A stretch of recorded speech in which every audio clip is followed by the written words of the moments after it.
Hi guys. Alright, so today I'm teaching from home. My dogs are probably going to be in this video a little bit. This one's Bacon. He likes to help a lot. Peaches is right there. Sorry if they get a little distracting. Alrighty, so some of my 7th graders have been asking about their sculptures. So some of them I'm taking them to them today, or they're picking them up from the school and they're going to finish building them, and then we need to paper mache. Unfortunately, I was supposed to teach everyone how to paper mache on our first day back, but here we are stuck at home. So I'm going to show you how to make your paper mache and give you a brief overview how to paper mache your sculpture. Now, I did not have like cardboard and stuff here to make like a fake armature like you guys have. So I just took an old ice cream bucket and some plastic just to tape it on it, just to give you kind of an idea. So we're going to pretend this is my armature. And remember, armature is the framework of your sculpture. So there's that. For the paper mache, you will need some flour. You'll need some water, which I already have in here. You'll need a measuring cup. You'll need like a fork or a spoon, something just to stir up your paper mache mix. And you will need newspaper. If you were picking up your project from the school, or if I'm taking it to you, I will bring you newspaper. I didn't have any newspaper here at home though, because I've taken it all to school. So I'm just going to use some plain like printer paper. You really want to use the newspaper because it's thinner, so the paper mache, like, it absorbs into the paper better. This kind of paper, it's going to be a little trickier, but it'll work for the purpose of this demonstration. So you need 50% water, 50% flour to make your paper mache mix. You can also make paper mache with glue instead of flour, so 50% water, 50% glue. However, I know not everybody has glue at home, and also the flour is just cheaper, so that's why we use flour. So like I said, I already have the water in here. I'm not making a whole lot because I'm just going to do a few strips for this demonstration, and then I don't want to be wasteful. So I put a 1/4 of a cup of water in my container. Another important thing is, when you are doing this, you always want to put the water in the container first and then add your flour slowly. So like add a little bit mix, add a little bit mix. That way you can really make sure that you get all the lumps out and it's all mixed up nice and smoothly. So I have a 1/4 a cup of water. Now I need a 1/4 a cup of flour. So I'm going to add a little bit. Oops. I'm going to take my fork and I'm going to mix it a little bit. Mix, mix, mix. So when you are done mixing everything, it shouldn't be super runny, and it also shouldn't be super thick. It's gonna smell like you're making pancakes, because this is essentially what a pancake is. You're just missing a few ingredients. So you're gonna mix it up. Another important thing about this, with the flour and the water, this really is only good for like a day or two. You really want to use it the same day you make it. You can usually use it the second day too, but by the second day it might start to separate a little bit, so you'll need to remix it. After the second day though, get rid of it. It's going to smell so bad, it's going to make you want to throw up.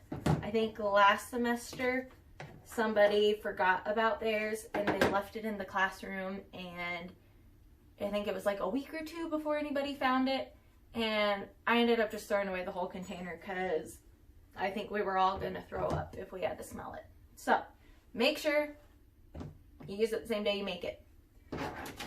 Alright, before you get to actually paper macheing, you need to rip up your paper. And like I said, you need to use newspaper. I will be supplying newspaper for you guys. Newspaper rips better. It absorbs the paper mache paste better. It's just better. So you don't want like super duper long strips. This is the longest your strip should be. On newspaper, you might want to like rip it in half or something. Even some smaller strips like this can be helpful. The longer your strips are, the more like bumpy they'll apply to your project, especially if your project has like a lot of curves to it, things like that. Like last semester when they made the turtle shells, they needed to have smaller strips, otherwise it would have looked really wonky. All right, so I have my strips. Try to rip up as many as you think you'll need before you get started, because otherwise you're gonna have to stop, you're gonna have to go wash off, you're gonna have to rip up more. Because once you get this on your fingers, you really don't want to have to keep on messing with other things.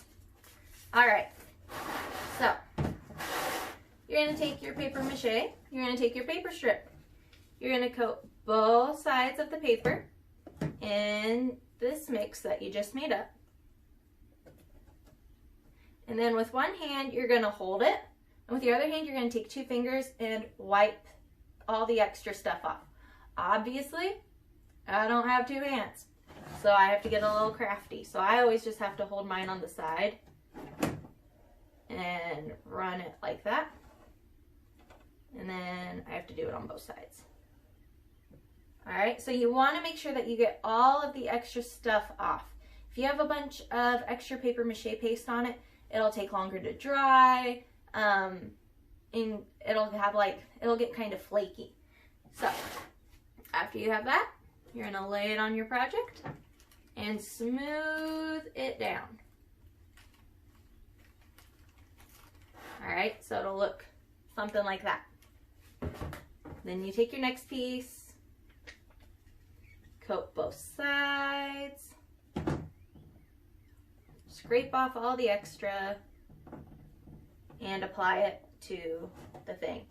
Now, it's very important whenever you paper mache that you do more than one coat of paper mache. So after you get one full complete layer covering your entire project, you need to let it dry. It takes about a day. If you do this like first thing in the morning, it might be dry by the evening if you really wanted to start working on your second layer. But you really want to have at least 2, maybe even 3 layers. If you touch your project once it's completely dry and it still kind of like bends under like your finger, like you can feel it moving, you don't have enough layers. By the time you have enough layers and it's completely dry, it should be pretty solid. Like you should be able to like take your knuckles and like knock on it like a door and it should be completely okay. All right, so you just have to completely cover it. Again, make sure you wipe off all the extra. Make sure you do at least 2 or 3 layers. And really make sure that like your papers kind of overlap each other. You don't want to see any of your project like poking through. You don't want to see any of the plastic or the cardboard or coffee lids, whatever it was that you used. You don't want to see it poking through. Again, make sure you smooth it all down. Another thing I've seen a lot of people have issues with, they don't like smooth down the edges, and so then they have like weird little flappy parts. Make sure you smooth the entire thing down. Don't try to use the big strips. Some people, they still try to do it even though I tell you like 50 times not to. Make sure, small strips, multiple layers, and you should be good to go. Once it's completely dry, you can paint it and you're done. If you have any questions, make sure that you email me. I hope this video was helpful for you guys. See you next time.